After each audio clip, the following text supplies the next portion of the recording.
شروع اللہ کے نام سے جو بڑا مہربان نہایت رحم والا ہے۔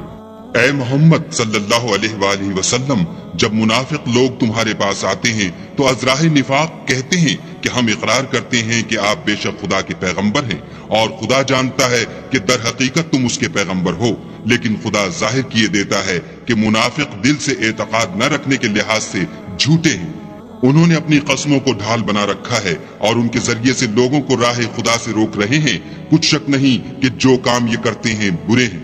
یہ اس لیے کہ یہ پہلے تو ایمان لائے پھر کافر ہو گئے تو ان کے دلوں پر مہر لگا دی گئی، سو اب یہ سمجھتے ہی نہیں۔ اور جب تم ان کے تناسب اعضاء کو دیکھتے ہو تو ان کے جسم تمہیں کیا ہی اچھے معلوم ہوتے ہیں، اور جب وہ گفتگو کرتے ہیں تو تم ان کی تقریر کو توجہ سے سنتے ہو، گویا لکڑیاں ہیں جو دیواروں سے لگائی گئی ہیں، بزدل ایسے کہ ہر زور کی آواز کو سمجھیں کہ ان پر بلا آئی۔ یہ تمہارے دشمن ہیں، ان سے بے خوف نہ رہنا، خدا ان کو ہلاک کرے، یہ کہاں بہ کے پھرتے ہیں۔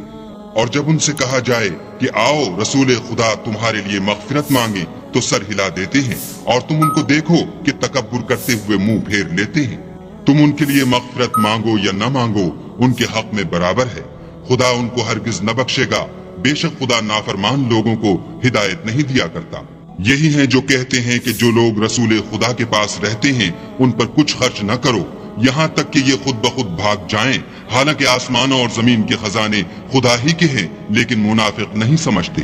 کہتے ہیں کہ اگر ہم لوٹ کر مدینے پہنچے تو عزت والے ذلیل لوگوں کو وہاں سے نکال باہر کریں گے،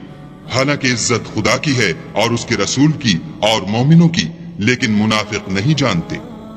مومنوں، تمہارا مال اور اولاد تم کو خدا کی یاد سے غافل نہ کر دے، اور جو ایسا کرے گا تو وہ لوگ خسارہ اٹھانے والے ہیں۔ اور جو مال ہم نے تم کو دیا ہے اس میں سے اس وقت سے پیشتر خرچ کر لو کہ تم میں سے کسی کی موت آ جائے تو اس وقت کہنے لگے کہ اے میرے پروردگار، تو نے مجھے تھوڑی سی اور مہلت کیوں نہ دی تاکہ میں خیرات کر لیتا اور نیک لوگوں میں داخل ہو جاتا۔ اور جب کسی کی موت آ جاتی ہے تو خدا اس کو ہرگز مہلت نہیں دیتا، اور جو کچھ تم کرتے ہو خدا اس سے خبردار ہے۔